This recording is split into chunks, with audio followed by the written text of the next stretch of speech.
What happens when Cheetah tries to outrun Wonder Woman's lasso? I don't know.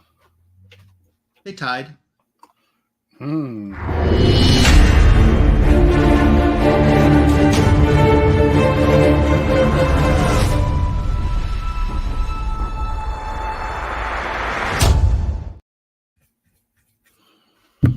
Welcome to the greatest DC comic show on YouTube. It's Fanboys Live and the Retro Review, and we're so happy that you're joining us tonight.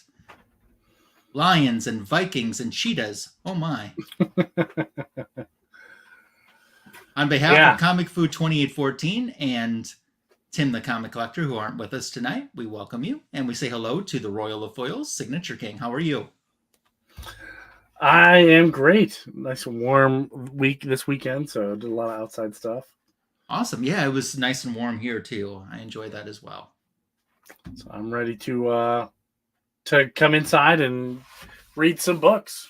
Yeah, it's a good time to do so. Did you hit the LCS this week? I did. And I've been neglecting to put away, a good chunk of it. Time got away, so there's a pretty darn good stack here of books that need to get put away. Yeah, I've got good stacks of books to put away as well. Yeah, it's such a pain. It's the one thing that I hate / love about this hobby is put away. I love it when they're organized. I just hate getting them organized. Did you see the new World War V cover? Oh, look at that. DC versus Vampire spinoff World War V. That's cool.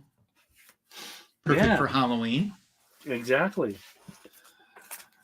I prefer the Black Adam cover. Yeah. Black Adam as a vampire. Yeah, that's cool. That's terrifying. Even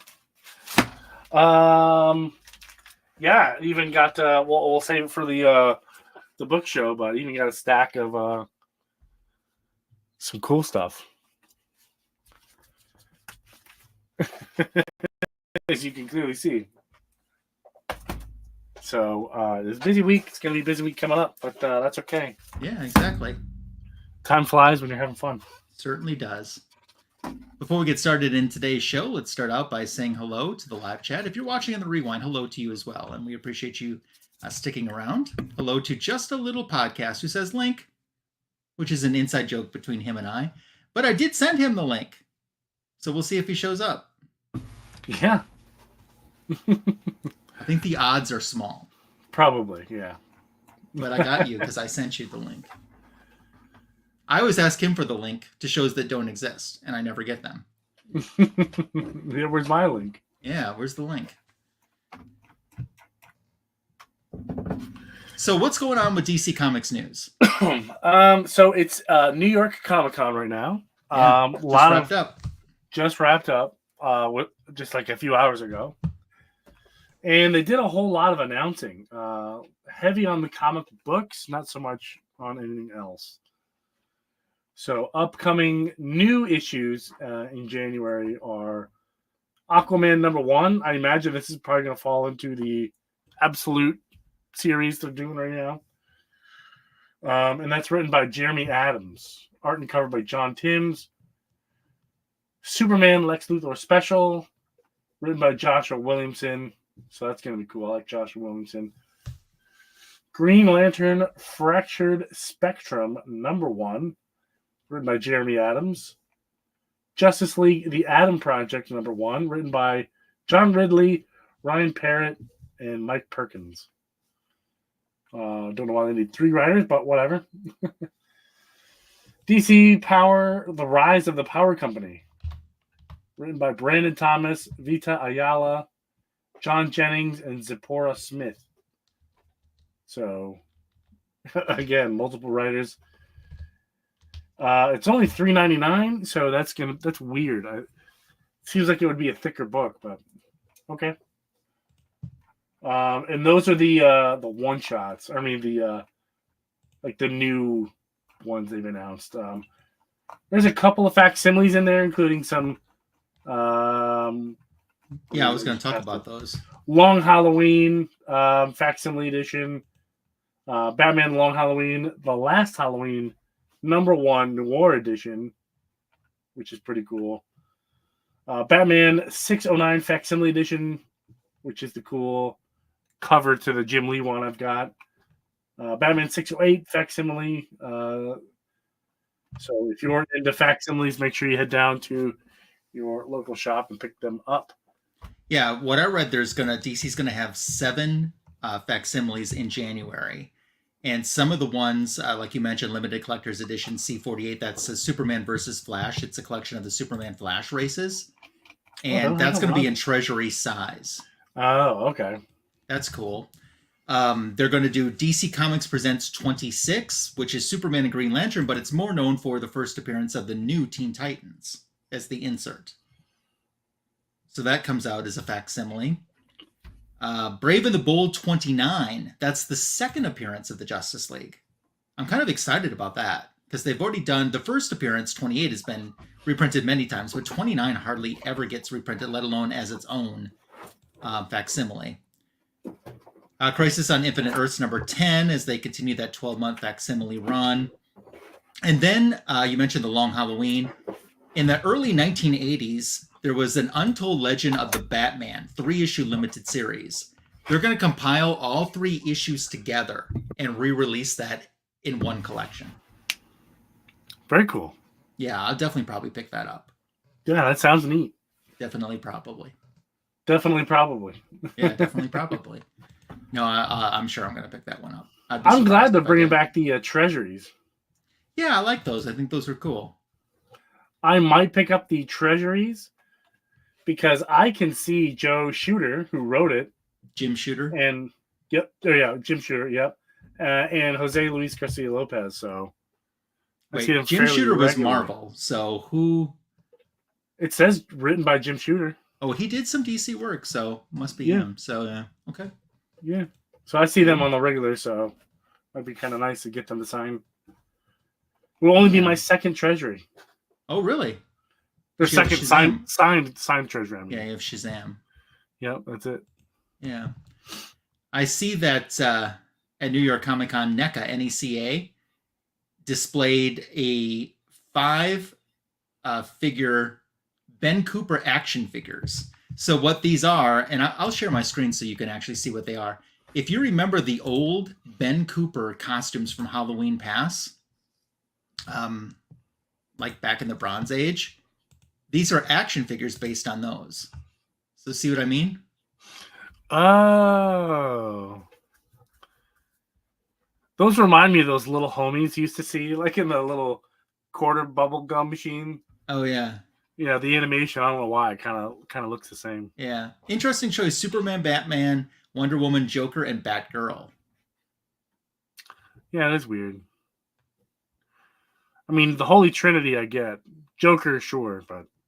What I think is interesting, if you look down, it's got that like a little Super Friends thing. Yeah. I remember having that as a pillowcase. I think they might have had that same image as a Halloween bag as well. Very nice. Yeah. Hey, Rob Worst just popped in the chat. Well, that's awesome. How you doing, Not Near Mint? I know, I saw that. I saw you. I was in a live chat when you were showing that. That was pretty awesome. He's the worst. Yes. Glad to have you back, Rob. You want to pop that baby open and read it live on the show here, I can send you a link. And then, of course, Kenneth Bird is here as well. Great to have you here. Yes. Yeah. Yeah, lots of, and that's kind of really the only news. I thought they were going to do more from New York Comic Con, but they really didn't. Mm-hmm. Which was strange. But whatever. Yeah. Can't change it. Yep. Only move on. I'll also mention today would have been Nick Cardy's 104th birthday. Nick Cardy. Yeah. Did some great DC art over the years. Aquaman and Teen Titans, especially in the Silver Age. Very nice. I'll tell you what, if you're only going to buy one book, that is the book to get. It's pretty amazing. Yeah. I would love to have that. Man, one thing I really enjoy doing when I travel around is hit up local shops. And if I had spent some time, in another state, I know Rob's not from Ohio, but that would be really hard to only pick up one book. Yeah, to go all that way and come home with one. But it is, like I said, if you're only going to get one, that is one to get. Yeah. So, Rob, did you know the book was there, or was that an impulse decision or were you looking for it there, or did you know it was going to be there? I guess that's a good question. So, Tony, did you get any of the exclusives from NYCC? I didn't. I mean, I know people that went, but I thought about maybe reaching out and asking, but I didn't. I ordered some today because, as kind of the typical trend is some sites at 2:00 on Sundays will put up for sale whatever they have left. So I ordered some today. Let me guess. There was like 50 Harley Quinn books. All for you. That's how it is every year. I get it. She sells a lot of books, but there's other heroes, right? Yeah. Oddly enough, and I'll talk more about this in my comic book editions video that's going to drop Tuesday afternoon. They picked a Wonder Woman book from 2015 and had like 3 exclusives for that issue at this year's con. Which one was it? Wonder Woman Volume 4, issue 38 from 2015. Keep in mind, we're on Volume 6 right now. Is that the one with David and Meredith Finch on it? Yeah. Okay. Yep. I know what you're talking about now. I'm okay. Yeah. It's just odd that now's the time to put that book back out, I thought. Yeah, I don't even recall that being like a big issue. Mm-hmm. Like it's not first or anything. Yeah, it's not the first issue where they took over the creative team or anything on it. So, hey, look who's. Let's see what Rob has to say first. Nice. Wow. That was crazy. I already had one. Nice. Very cool. And meow to the Jackson Roykirk. Thanks for joining us tonight. Yes, everyone's favorite Kirk. That's right. Any other news to talk about before we delve into the retro review? Unfortunately, no. That's really all it was. I mean, they made these big deals out of these absolute series of books, which is great. I'm sure they're doing fine. But nothing exciting. That reminds me, I'm missing a book for a little book show. Let's see if I can find it. I probably won't be able to. Yep, here's one, and here's one. Okay, we're good. Okay, so I picked the Cheetah tonight because I'm started today a week of Wonder Woman. Wonder Woman Day 2024 is tomorrow. And you can actually Google this. When is Wonder Woman Day? And it is tomorrow. That celebrates the release date of All-Star Comics number 8, which was her first appearance. Tonight, we are going to look at one of her most famous foes, if not her ultimate arch enemy, the Cheetah. So we're going to look at a Priscilla Rich story, and then we're going to look at the 2-issue stories where Priscilla Rich's niece becomes the new Cheetah. So that's going to be a retro review tonight. I'll let you know that I'm going to be posting a whole week of Wonder Woman. I started today on Instagram, which you can find me, as you see on the screen, at The Magic Lasso on Instagram. So, yeah, that's kind of why we picked it tonight. Yep, there's your post for tomorrow. Do you know if there was any exclusives they were doing for Wonder Woman Day, or? Nope, they have in the past. Like the year the first movie came out, they tie that together.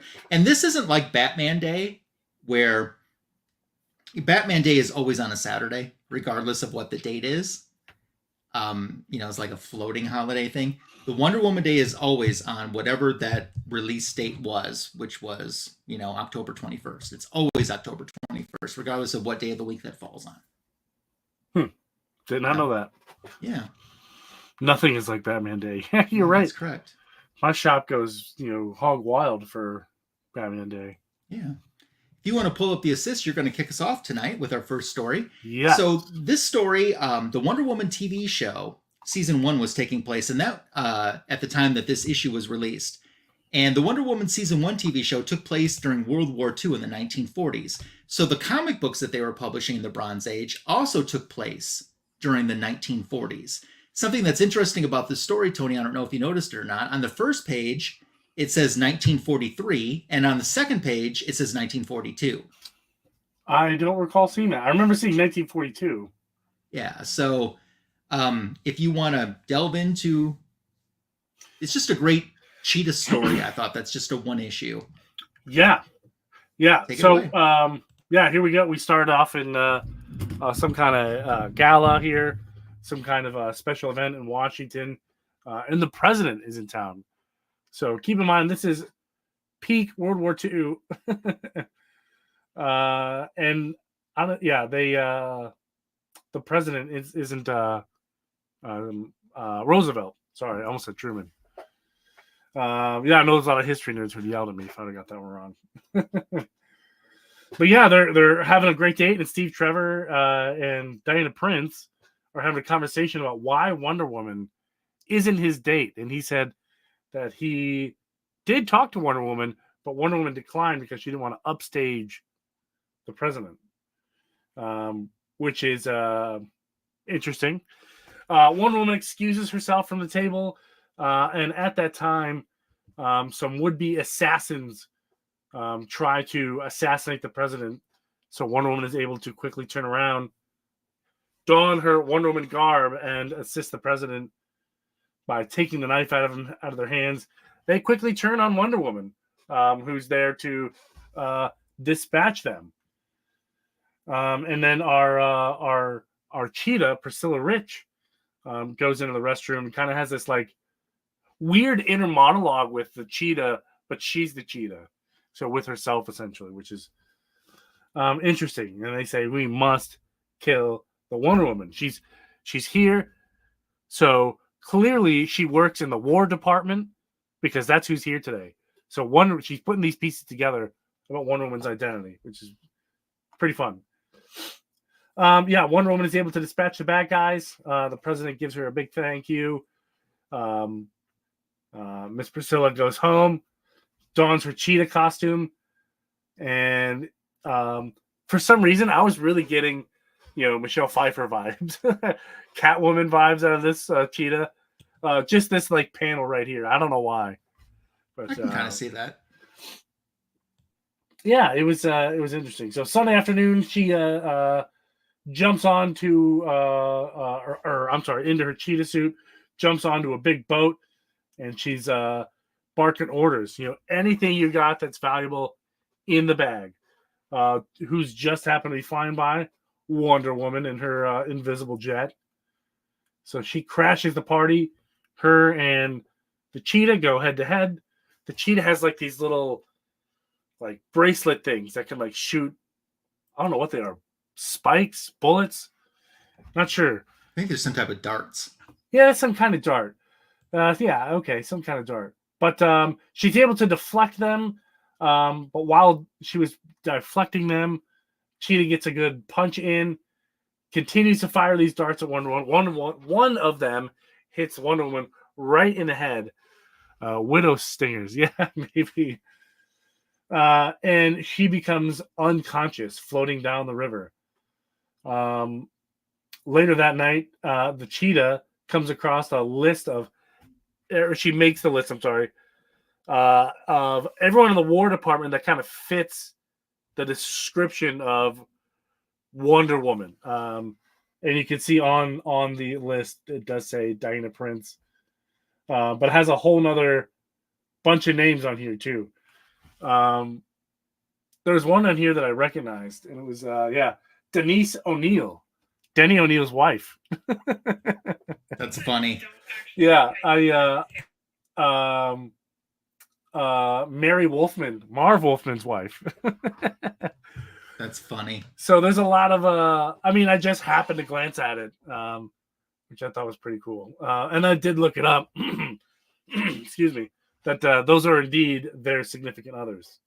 So a little nod to the plus ones of the industry. So Yeah, Wonder Woman, or I'm sorry, Cheetah is spying on all these the people on the list, and she narrows it down to two.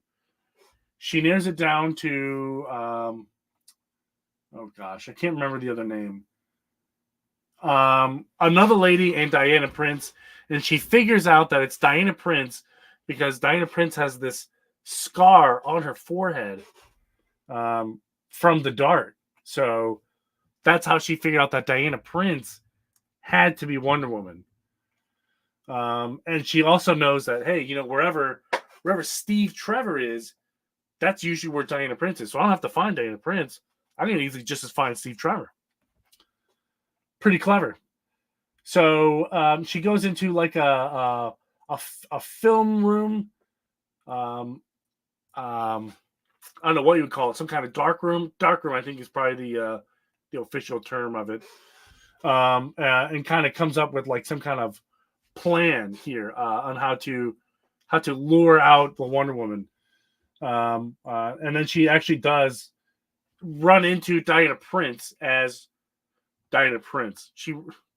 Mrs. Rich runs into Diana Prince. That's what I'm trying to say. So, and she knows that Diana Prince is one of them. So she's just biding her time. She's talking to Diana Prince, getting to know her, talking to Steve Trevor, finding out a schedule, and then as those two come in contact with each other again, Miss Rich reaches into her purse, and she's able to, or accidentally unveil the little darts around her wrist, and Diana Prince recognizes that, like, holy moly, like this is the Cheetah. This is clearly the Cheetah, and they begin to tussle right down the stairs. And this panel had to have been the funniest one for me right here, like old-timey comedy where she takes the canvas print and just smashes someone in the head, and their head comes through. I don't know why I found that so very Tom and Jerry-esque. So they continue to brawl, and as Steve Trevor is going to go and be filmed, Diana Prince breaks down the door, chucks the camera outside where it explodes. It was a booby trap, and then goes back to fighting with Cheetah again, and again they fall down the stairs. I guess cats can't do stairs very well, but Diana Prince is able to hit her with the lasso of truth, and gain some information on her, and tells her quietly, you will go to Transformation Island. So she said, yes, I'll go to Transformation Island. And we cut back to Diana Prince and Steve Trevor, and they're back in the War Department, and they're talking about, holy cow, this Cheetah person, like, what were they doing? How are they here? How did they figure out it was me? And, a little on the nose there, Diana Prince is able to say, like, maybe they were here the whole time, which they were.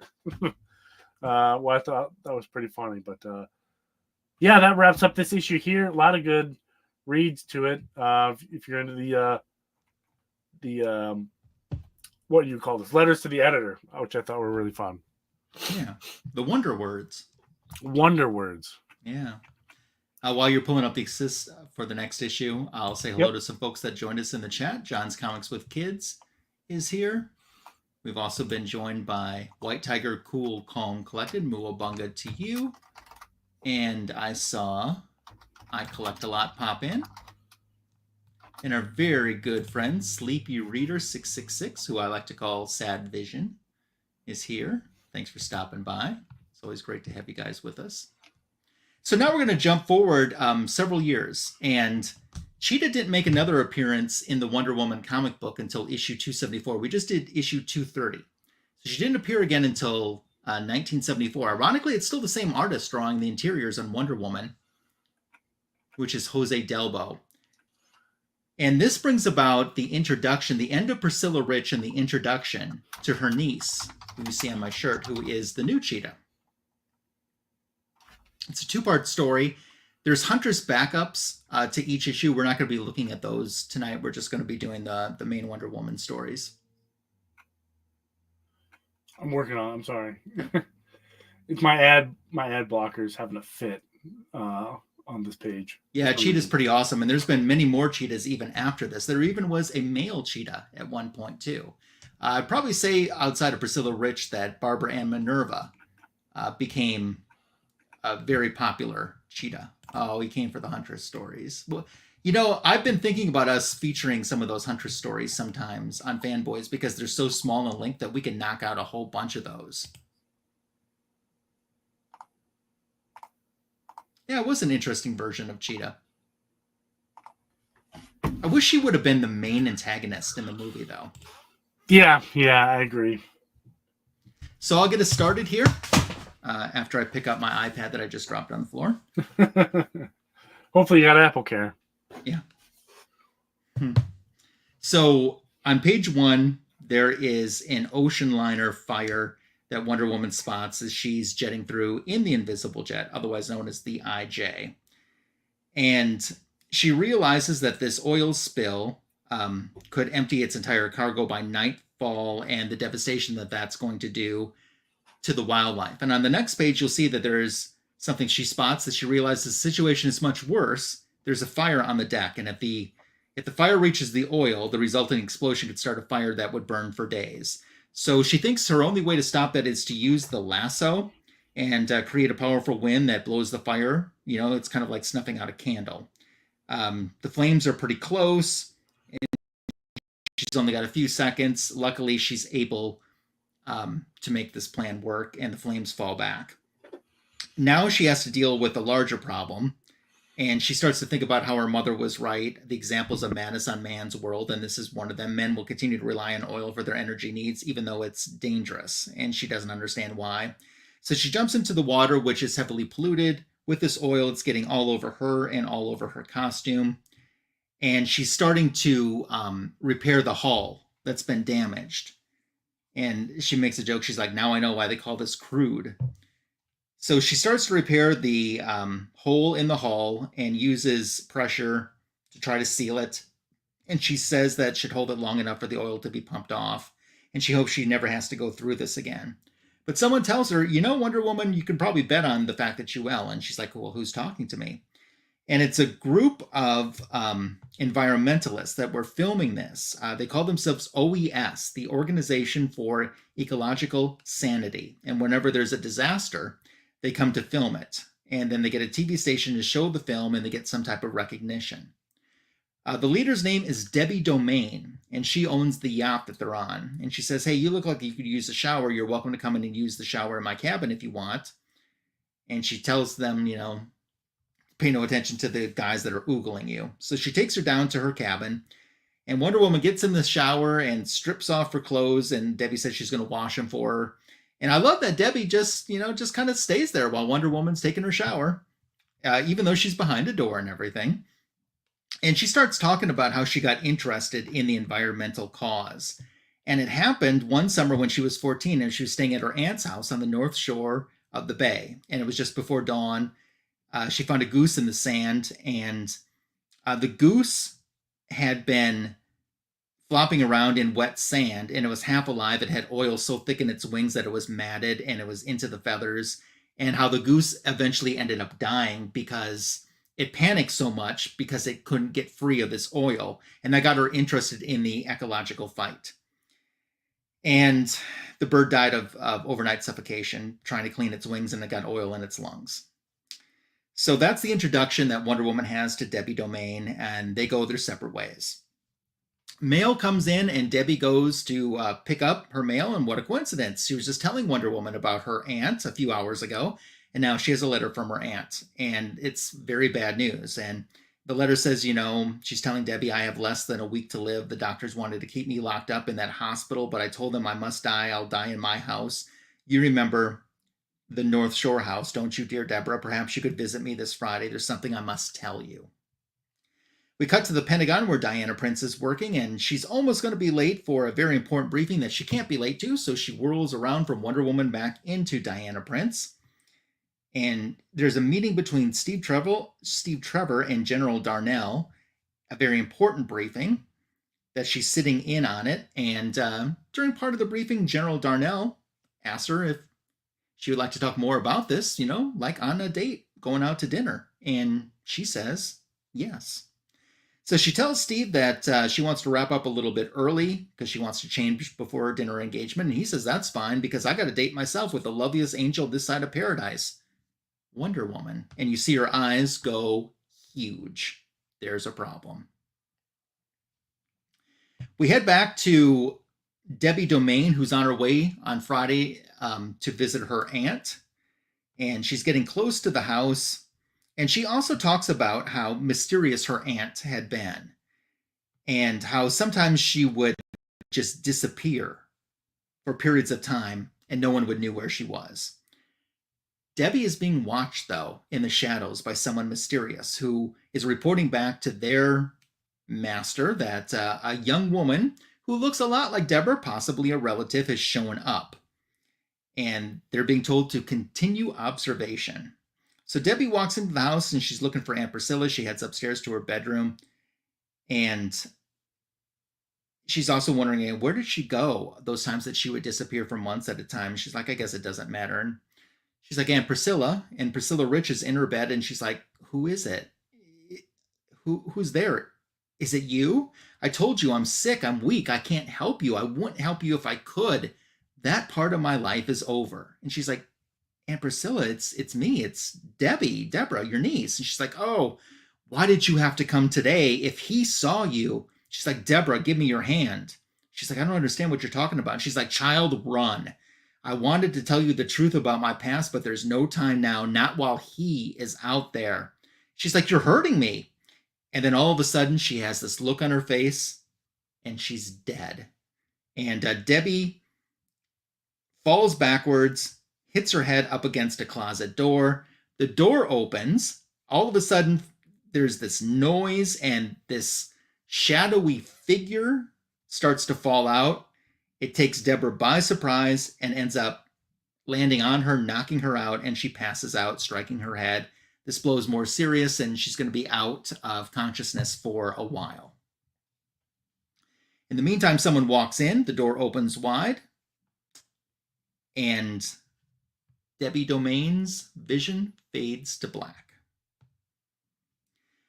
Over at Diana Prince's apartment that she shares with Etta Candy, they're talking about their landlord, who's a senator, and how Senator Abernathy rented them the apartment for $300 a month.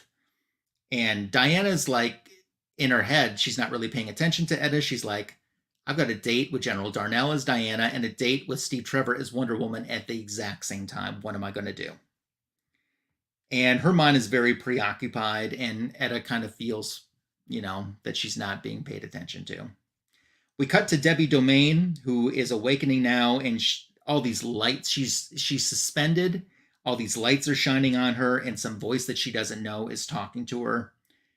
And the voice is saying how he was most unhappy when my agents arrived at your aunt's home to find that Miss Rich was dying because I had plans for her, well, really her alter ego. And she's like, what are you talking about, and who are you? He's like, oh, you don't know about your aunt's secret life, do you? Well, you're going to learn. He said, since we couldn't have the original, we decided to make a recreation, and you're going to be that recreation. You shall take your aunt's place in my master plan. And she's like, well, you're crazy. And they start showing her all of these images, these holographic images, lasting no longer than an eye blink. Everything from factories polluting, airstreams, oil tankers spilling their cargo, seal hunters murdering the seals, all of these scenes of outrage, all the stuff that really fires her up, and all of this violence. And it's all calculated to provide the same response in Debbie Domaine, and that response is fury. And the combined benefits of helplessness and all of these images being projected on her causes is like an animal tormented beyond endurance. And then there is more. She gets pushed to her brink and beyond, they say. And Deborah Domaine has reached her limit and pushed beyond it. We cut over to Diana Prince, who is with General Darnell for their date, and they're heading to the restaurant together, and she's still figuring out that she's going to have to excuse herself right when they get there to meet up with Steve. And that's exactly what she does, runs into the other room. switches into her Wonder Woman garb and runs out to meet Steve Trevor at another restaurant. She's even got her cape on for this fancy formal occasion. And she says, well, once we get in there, you're going to have to excuse me for a few minutes. He's like, well, that's okay. Don't be long. We got lots to talk about. And so essentially what she's going to do is she's going to play the game back and forth all night between these two locations, between being Wonder Woman and being Diana Prince on these two dates. Now we cut back to the enemy. The room is dark. There's only a few pools of light here and there. The man who sits in the serpentine chair is becoming impatient, waiting on the woman in the doorway. And he says, do you know who you are? And she says, I know. He says, you are the avenger of wronged nature. You are the savior of oppressed animal kind. You are my servant, and I am your master. You are the cheetah, and you will fill the world with terror. And that's our introduction to the new cheetah, Debbie Domaine. Story continues in the next issue, which we're going to take a look at in just a moment. Clockwork Orange, that's right.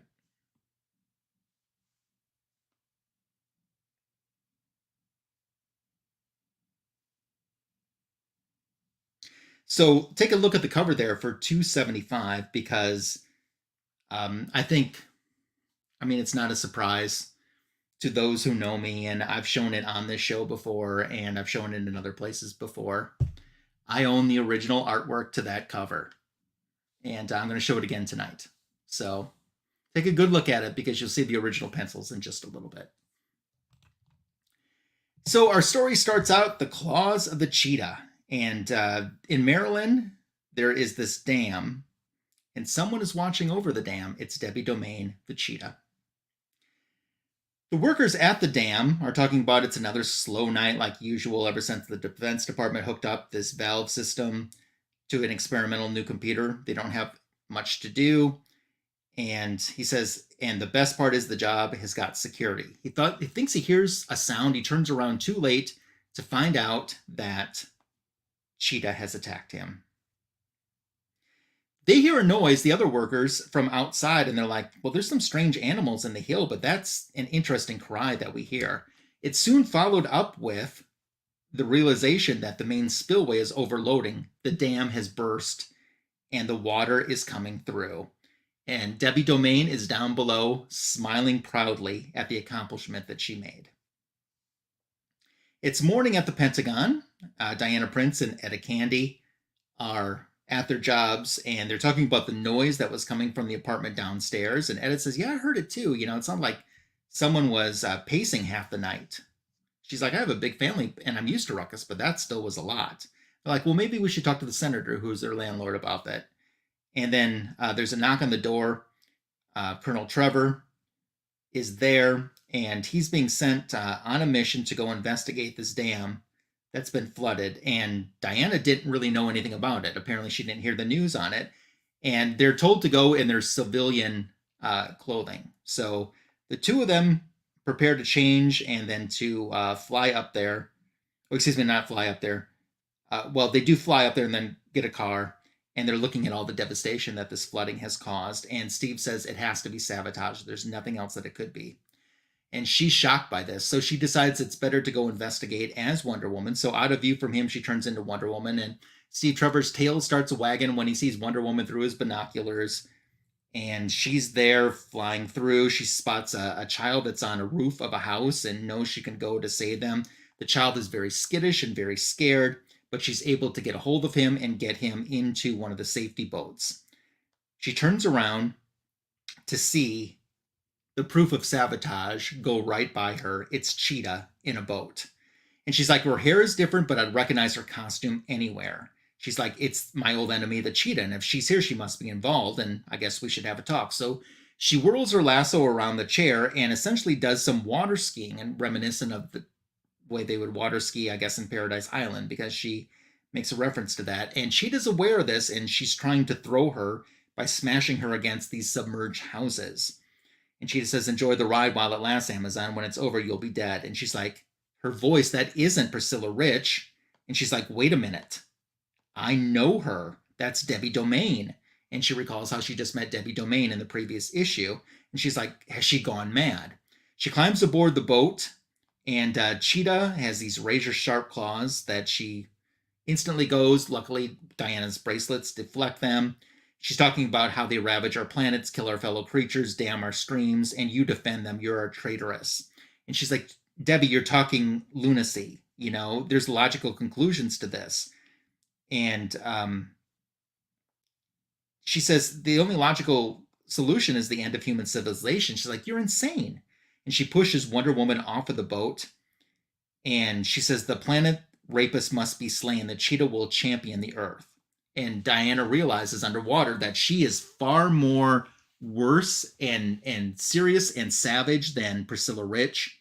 The original cheetah cared about was personal revenge on her imagined enemies. This cheetah thinks the world is her enemy, and she's going to stop at nothing to stop it. Up above, Cheetah releases a balloon, letting everyone know her intent: death to the planet killers. She takes Wonder Woman's lasso, since she says she won't be needing it now. And here's another panel that's very reminiscent of the story that you did, Tony, with Wonder Woman laying in the water again. And she says, I'm going to go report to my master, who opened my eyes to this evil in the world. And Diana is conscious of hearing this, even though she's not in a position to really get up. Steve has found her and has her checked over by a doctor to make sure that she's okay. And he says, hey, I have something else to show you. Look what was in the newspaper. It's a special police report. And she says, Priscilla Rich is dead? And it says they were found by police last evening. She's like, well, this confirms what I already knew. This is a new cheetah. She's a new threat, and I'm going to need to deal with her on my own terms. So she calls for the invisible plane. And Steve kind of wanted to talk for a while, but she's like, hey, I got more important things to attend to. And he says, Trevor, you might as well face it. You're in love with a woman who doesn't even know you're alive. Without her golden lasso, Wonder Woman has to change back into Diana by hand. Had Etta been a couple seconds earlier from just walking into the room, she would have caught her. And Diana realizes that. Etta's like, hey, I got my vegetarian stew ready that we're going to do. And she's like, oh, I'm going out. She's like, but we made plans for this, and I made this stew especially for it. And she's like, well, I'm sorry. And she's like, I hate treating Etta like that. And Etta, once again, feels refused. She reaches out and she gets rejected again. She's walking downstairs past that apartment that was making all that noise. And then we see a future plot device there with that one hand just peeking out past Diana's vision. So Diana has headed over to Debbie's boat, since she knew where that's at. That was the boat that she was on showering at. And she's like, it appears that she's not there. So she starts looking around and she finds the magic lasso inside of a drawer. So that definitely confirms that Debbie Domaine is the new cheetah.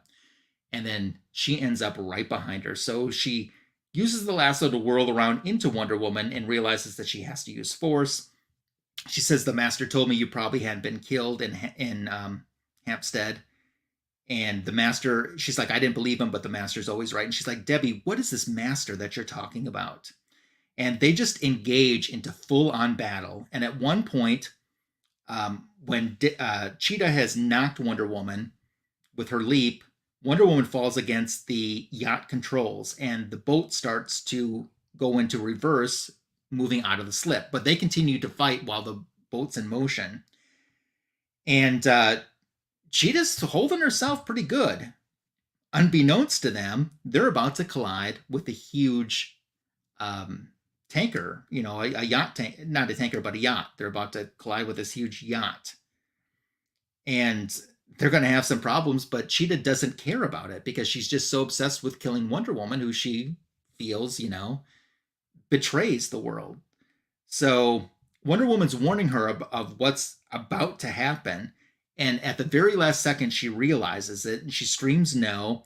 There's the collision causes a huge explosion. Both ladies go flying overboard. Diana comes back up, but she doesn't see Debbie anywhere.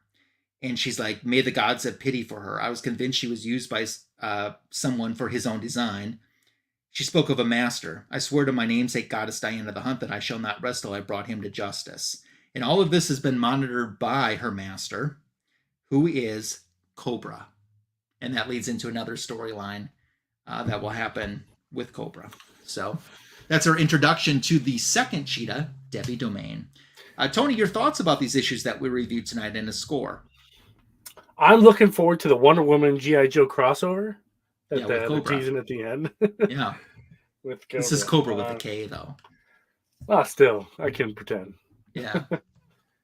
But I like Damien liked the high-heeled water skiing. High-heel water skiing. Yeah, that was pretty cool. Yeah, we got some Yo Joe action.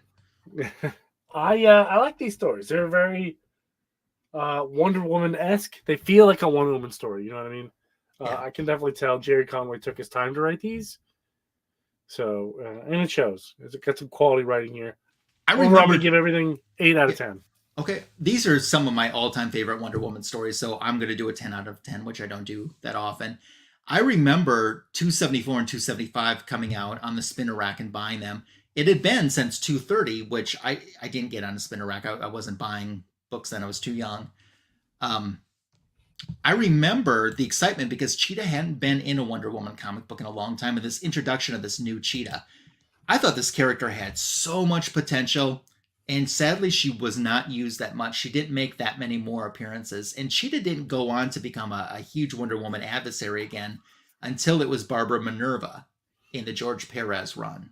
So, and I want all of you to stick around too, because like I said, I own the original art to that. I'm going to show it before the show wraps up again today too. And I'd love to share that with you. But I've actually noticed, not at the time, there really weren't any Cheetah products. More in the years to come, we've had some Cheetah products, including a Cheetah action figure. We got a Cheetah shirt and some other pieces with the Debbie Domaine version of Cheetah.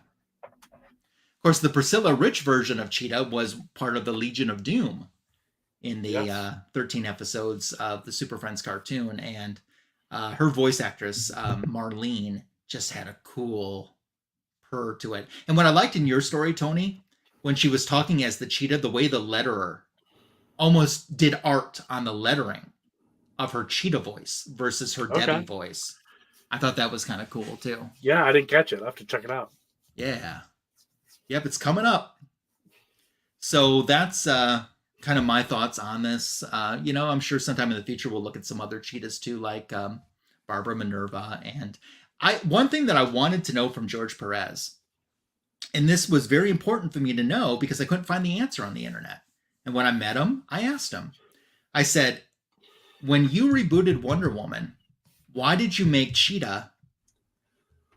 Why did you make her Barbara Minerva instead of just making her a new version of Priscilla Rich or Debbie Domaine, who've already been established?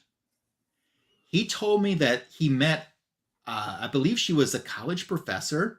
And when he was introduced to her, she said, "Hi, I'm Barbara Minerva." And he said, "Oh my gosh, that name is perfect for comic books. I am going to use that for something in a comic book." And he wanted to use it on a bigger character. So that's why he used that name and didn't just make her an updated Priscilla Rich or an updated Debbie Domaine. That's an interesting story. I wonder if her family knows that story. So I don't know. But yeah, there really was a Barbara Minerva out there somewhere. Can you imagine not knowing that and then watching the Wonder Woman movie?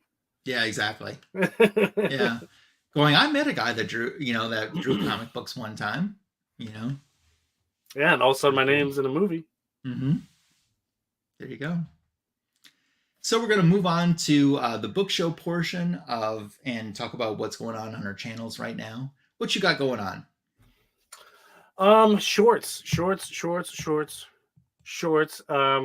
With one exception, my CBCS submission that I submitted during Baltimore Comic-Con arrives on Monday. So I'll be making some kind of content out of that. I don't know. Like tomorrow? But, like tomorrow. I'll be here tomorrow. Okay. Yeah. So some point that week, maybe next, we'll do a deep dive into that and take a look at what I got. So I'm excited to get some of it back. That was pretty good. That was a pretty quick turnaround. Yeah, a month. They usually do about a month. That's pretty good. So that's shipping. They handle it. They clean it up. They audit, verify all the signatures and slap a slab on it and send it back. So yeah, about a month. Not too bad. I believe you, Jackson Roy Kirk, on what you said. That sounds like something that he would have done. Yeah. Oh yeah. Probably signed it too. Yeah, probably did. So, I obviously the Royal of Foils has been really digging all this foil content that's been coming foiliest. out. It's very foily.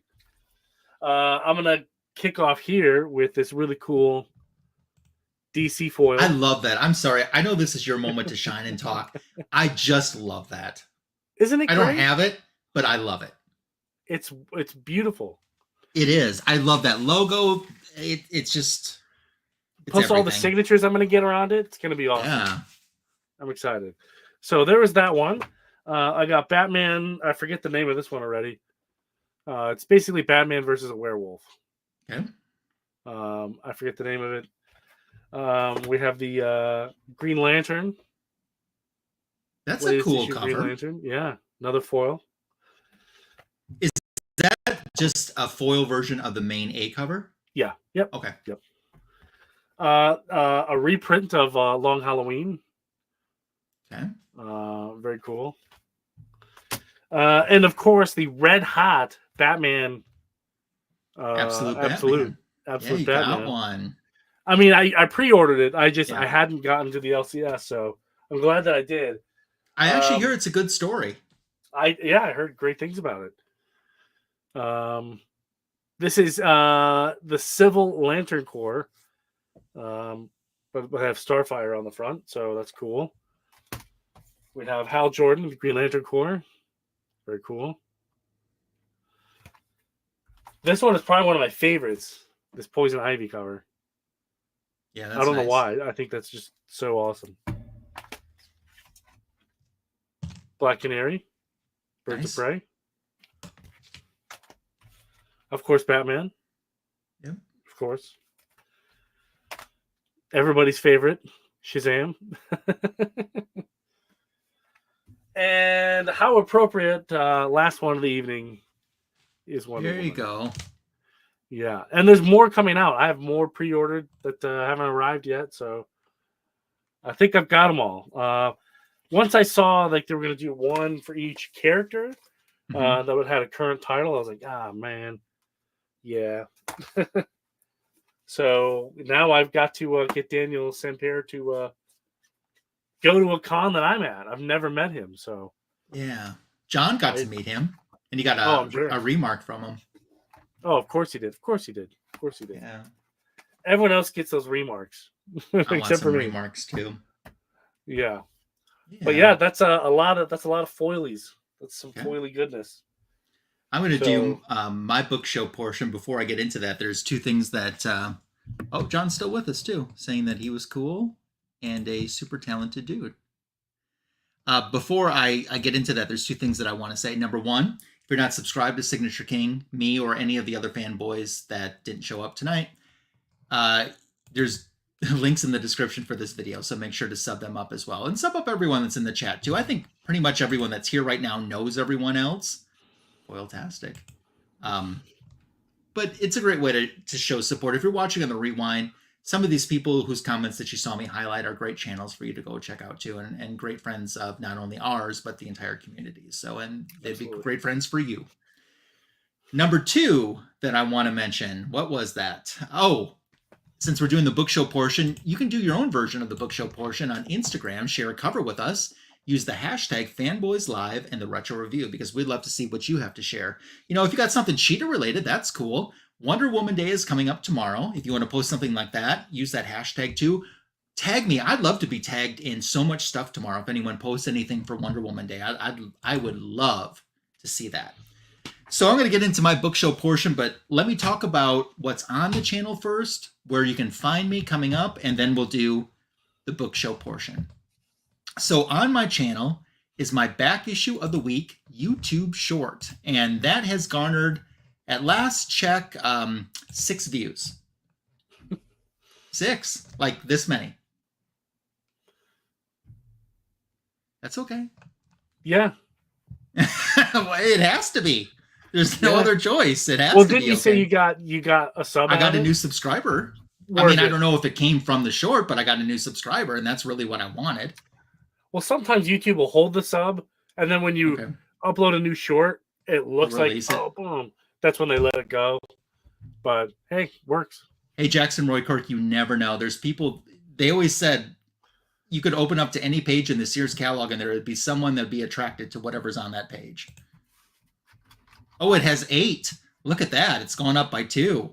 Oh, John watched it a couple times. That's why. Thank you.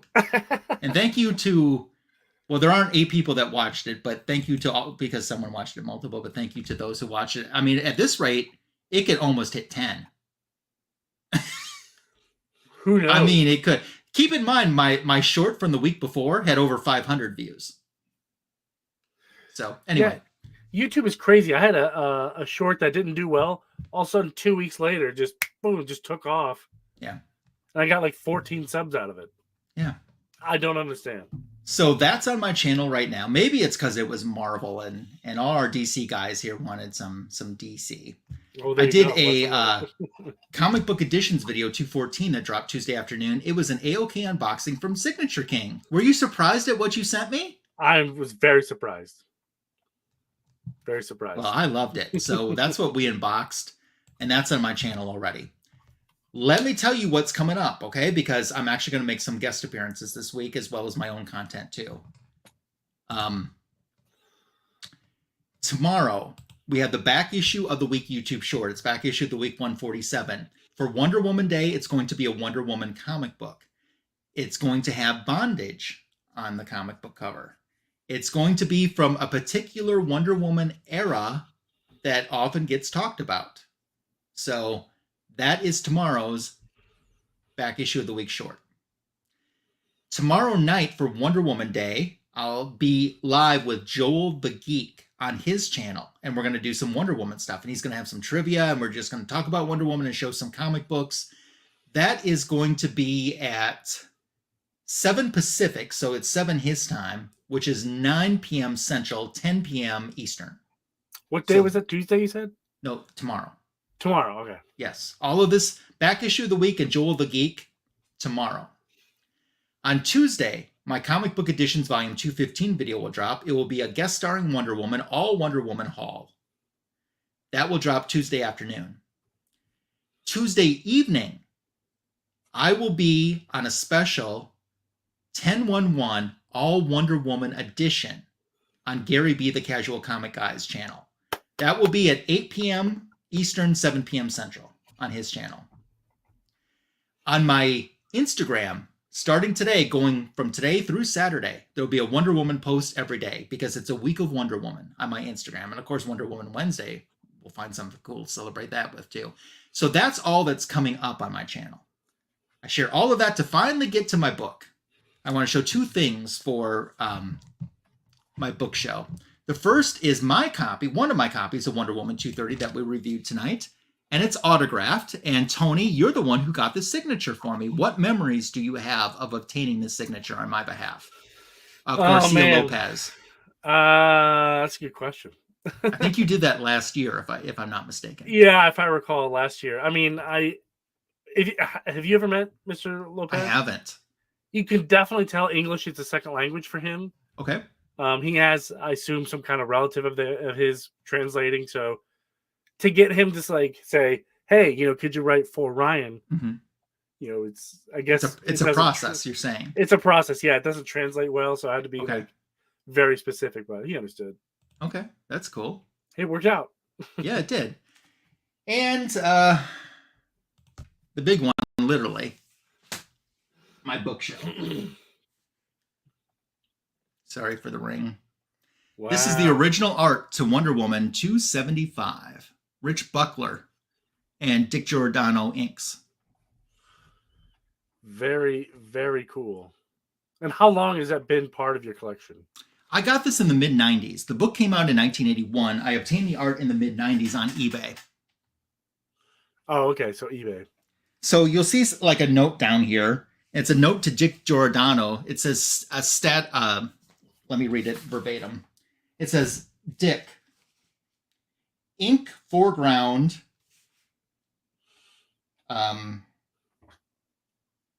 Ink foreground. I can't read what that says. We're going to stat them up tight.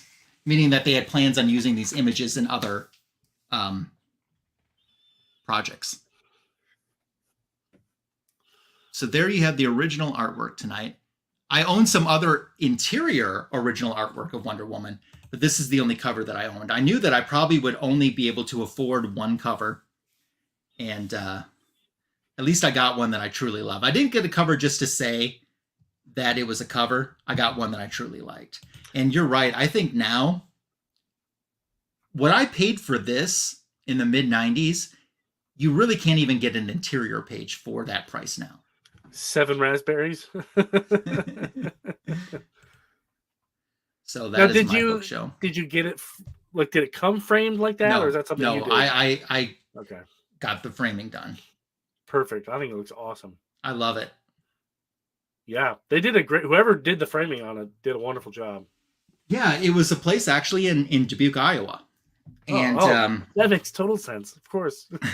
I'll actually give them some props in saying that Creative Touch Gallery is the place. And they said it was a fun project for them to work on. I did not know that they had actually done pieces. They had framed pieces that ended up being hung in the White House. Had I known that, that probably would have intimidated me, thinking that I couldn't afford them. But they did such an amazing job within my budget. And so that's 2 pieces of history in one. Yeah. That's pretty cool. And it was in Dubuque. I mean, it's a shame it was Dubuque, but I get it. Outside of that. Yeah. I'll tell you, I didn't even do 1K on this cover. I didn't even come close. Well, no. I mean, there still was much wiggle room between my price and 1K when I bought that cover. But money was different back then, too. Well, back then, no one was chasing them either. I mean, they were, but not as... Yeah, money was different. Yeah. I mean, $100 was much more than $100 is now. You know? Yeah. That's wild. That's a beautiful... I would love a cover, but I'm very picky about what cover I want.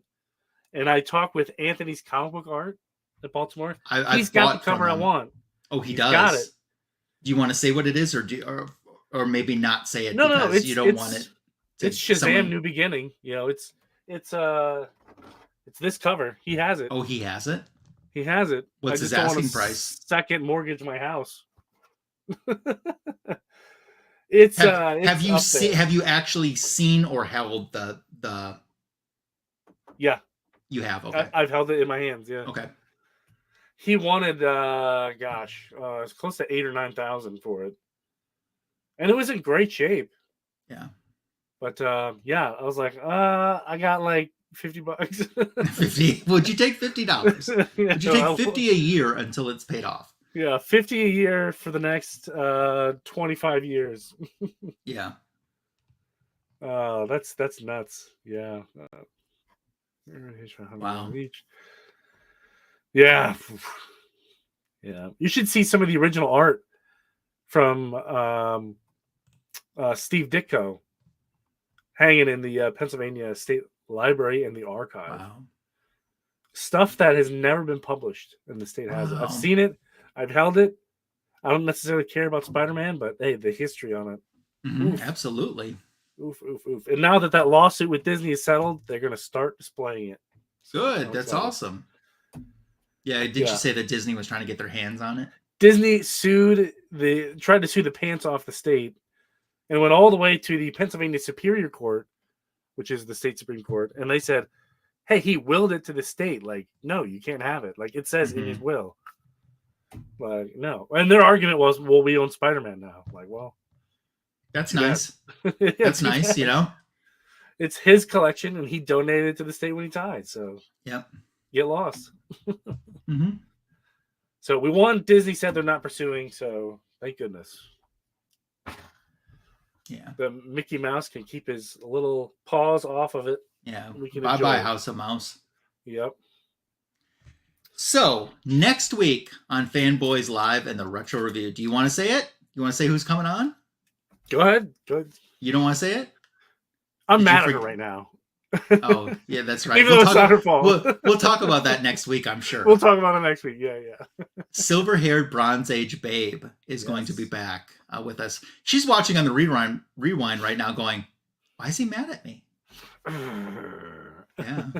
He's got his claws of the cheater on. Yeah. Hey, Bobby, how you doing? Thanks for stopping by, too. There you are. But she'll be with us, and she picked a Neil Adams story that's going to focus around Green Lantern and Green Arrow. So I'll be excited for that. Very cool. Yeah. Happy Wonder Woman Day 2024 to you, which is tomorrow. Thanks for watching the greatest DC comic show on YouTube. You watch Fanboys Live in the Retro Review, and we'll see you next week. Take care.